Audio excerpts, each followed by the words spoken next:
ng bayan, maasahan anumang panahon. Magandang oras po sa ating lahat. Narito ang update sa lagay ng ating panahon ngayon at sa susunod na 24 oras.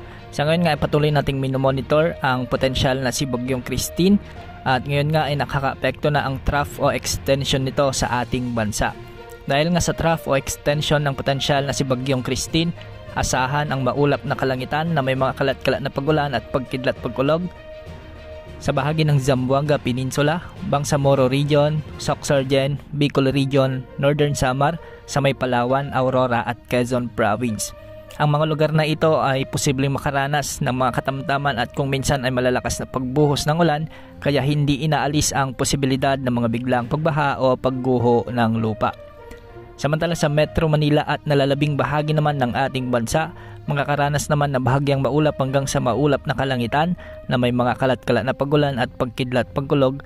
Dulot naman ito ng trough ng potensyal na si Bagyong Christine. Makikita nga natin sa ating satellite animation na medyo malawak ang sakop na kaulapan ng sirkulasyon ni potensyal na Bagyong Christine.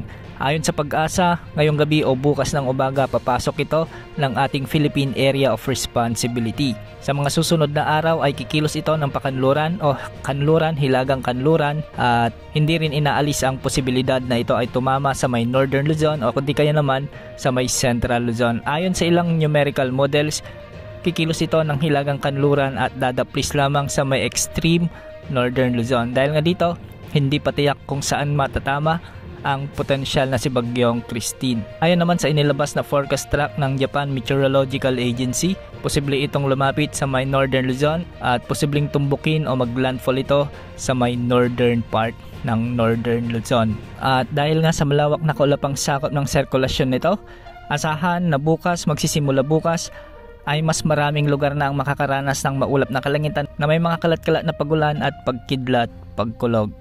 Posible ang mga lugar sa may Mindanao at Visayas ay makakaranas na ng mga kalat-kalat na pagulan dahil sa direktang epekto ng trough o extension ng bagyong ito. Samantala sa may Northern Luzon, Central Luzon, kasama ng Southern Luzon at ilang bahagi ng Visayas ay makakaranas na rin bukas ng maulap na kalangitan dahil sa bagyang paglapit ng nasabing sama ng panahon. Sa mga kababayan natin, maghanda po tayo at maging alerto at makinig sa mga susunod na updates ukol sa potensyal na samalang panahon nito na lalapit o maglalandfall sa ating bansa. Sa ngayon wala namang nakatas na gale warning sa anumang karagatang sakop ng ating bansa, kaya malaya pa rin ang ating mga kababayang mangingisda na pumalaot. Ngunit kaunting pag-iingat lamang po sa may eastern seaboards ng ating bansa dahil bahagyang may malalakas na pag-alon na dahil sa papalapit na si Bagyong si Christine. Yan ang update sa lagay ng ating panahon. Ito po ang weather update ng bayan, maasahan anumang panahon.